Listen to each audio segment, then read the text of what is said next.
So with War Thunder being what it is, controversy after controversy, player frustrations, devs thinking everything's okay, and a player base that enjoys the game but is feeling that maybe, it's grown a little stale. I thought I'd throw my 2 cents in and make some game mode suggestions that can maybe improve things. Now, game modes aren't the end-all or be-all of all of our problems for War Thunder. It's not going to fix the BR compression, it's not going to fix the spammed copy and paste vehicles, and it's not going to fix the issues with premiums. But my ideas will hopefully throw some inspiration to you guys in the community, and even the devs if they somehow see this, and somehow we can make the game better by adding new game modes and maybe throwing some spice into the mix. Today I'm going to present to you 4 different ideas, and starting off with idea number 1, IFVs and Infantry. Infantry is a very touchy subject in the community right now, and from what I've heard, it's probably about a 60-40 split on people not wanting it in the game and others wanting it. Now, I am personally part of the 60% group where I don't think Infantry is needed or wanted for War Thunder. Yes, it would make the game more complete and the ultimate battle sim, but it's just another reason to expand the grind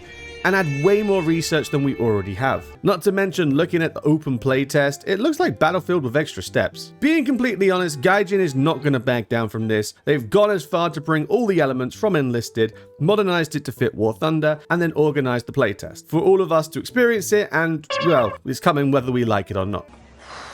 So, what's the best way to use Infantry? Personally, the Battlefield style way is cool, sure, but it's not the best. But we only have to look as far as the World War I April's Fool event. In that event, the infantry units appeared and were completely controlled by the AI. Players had no influence over what they did, only how they performed. And units would spawn and run to capture points, capturing a point and then being assisted by the armored players at that point.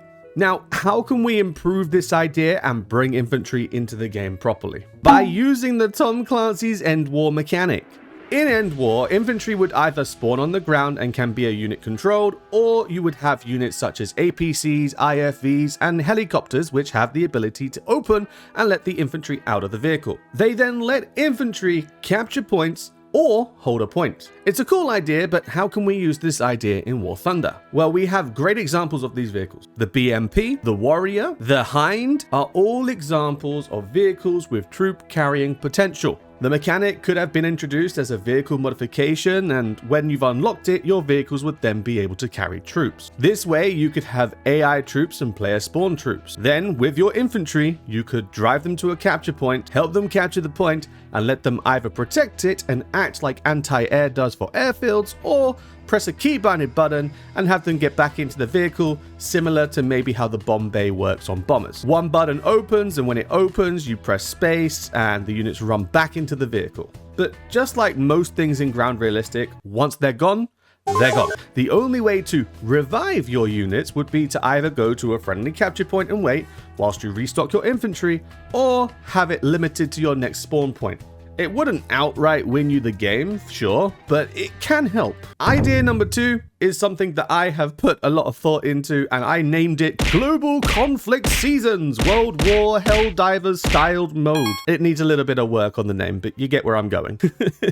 Idea number 2, like I've said, is definitely the one that I have put the most thought into and have drawn the most ideas from other games to implement into it. Global Conflict Seasons. Now, with this idea, it would function similar to the World War game mode that Gaijin created and didn't really do much else with. How would it function? Well, imagine Helldivers but War Thunder. So for the main idea, to make this idea enticing to Gaijin as a company, we're gonna need to add a money-making scheme so that they are at least a little interested. So let's set it up like seasons. The event would last 30 days. In these 30 days, there would be an interactive map experience for all of the players. At the start of the season, you'll be made to choose a team, kind of like the game Heroes and Generals, you choose a faction. You can choose between the Axis, the Allies, or the Comintern. Axis would feature the names you recognize like Germany, Japan, Italy, Romania, so on. Allies would be the Americans, the Brits, the French, maybe sprinkle some South African and Chinese units to aid this faction.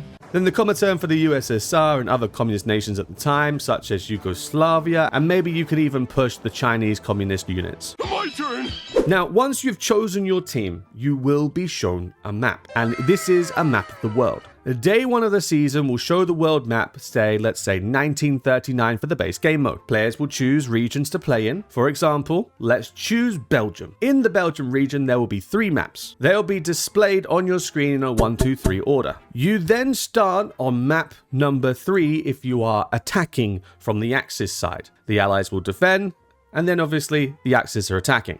For every 10 matches won, it will add a percentage. Exactly like Helldivers when they're fighting for control over a planet mechanic. If the number exceeds 60%, the Axis will gain a victory on map 3. Then players will have the chance to fight on map 2. If the Axis keeps winning and working their way to map 1 and gets 60% on that map, they then claim victory, and the Belgium region would then change color on the world map to an Axis grey and become an Axis controlled territory. From there, they could maybe unlock the ability to attack northeastern France in a whole new region. This way, the game mode kind of works like a hybrid between Heroes and Generals, Helldivers 2, the Conquest game mode for Battlefield, and, Risk, the famous board game. At the end of the 30-day season, the faction with the most controlled territories wins the world war and, let's say, get a big RP or Silver Lions bonus. So how do we make this attractive for Gaijin and the money making? Well, maybe premium players get the chance to unlock more RP, Silver Lions, global conflicts, special portraits, or special premiums only for that mission. We already have a normal battle pass, why not introduce global conflict-based missions or even global conflict-based battle passes, a second battle pass only for this game mode. That way you also have the premium and the normal tiers. And this is also a win for players outside of the game mode too, because not only will interested players get a historical faction teams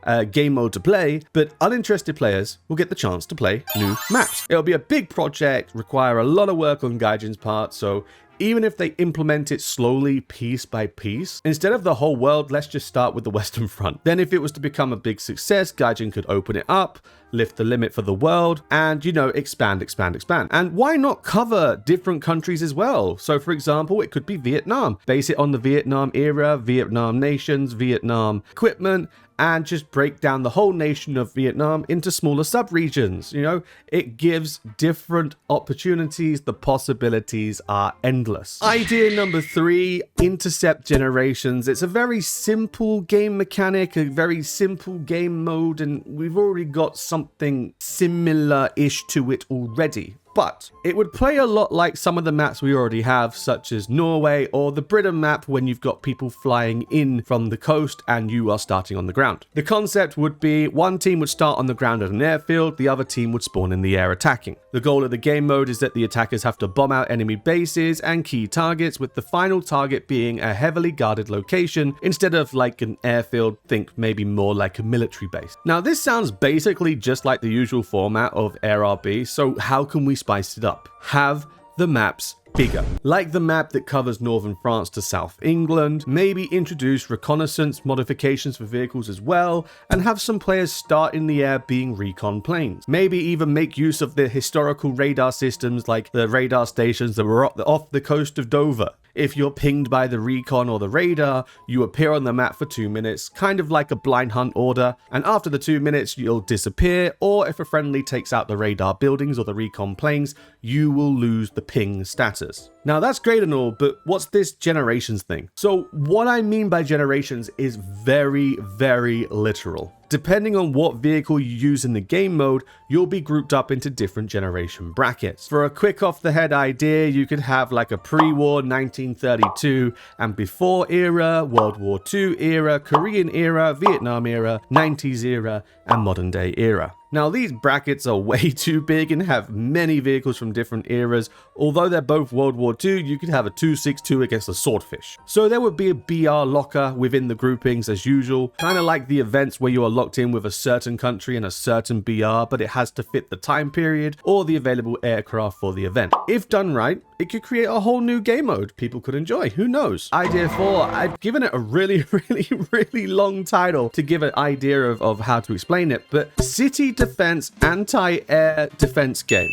And I've listed it as like a token fun game mode, kind of like Nuclear Thunder. Rather than being a full game mode, it's more like a gimmick. City Defense Anti-Air Game Mode modes, you could either use an infantry model as your unit and control the anti-air gun to shoot down AI-controlled bomber targets. You could implement maybe a scoreboard specific to this game mode so you can have fun ranking systems for players who are very competitive. You could even have like a ground RB spawning system. You know, you got enough points, want to upgrade? Sure. You now move from infantry on flak over to an armored skink anti-air tank. You know, this would give you the chance to move around your designated area in the city, taking out anti-air targets. And, you know, it's better than being locked in, because if you're stationary in a locked in flak position, you can't move, and if it's a bad angle, you can't hit the target. Whereas if you're in the skink, you can move, you can target. And that's really it for my ideas. You know, they've only managed to cook up 4 of these ideas. You know, they might be good, they might be bad, you know, they might just be too much hard work for Gaijin to even consider. But as a player of War Thunder since 2013, I don't want this game to die. And recently there's been a lot of back and forth between the devs and the community and what's going wrong and what's going right. And I just wanted to put forward my 2 cents, some ideas that have been floating around in my head for quite a while now. And who knows, maybe you guys will like them, maybe you guys won't like them, maybe you guys will even cook up a whole new idea using my idea as the foundation to make it better. Who knows? The possibilities are endless.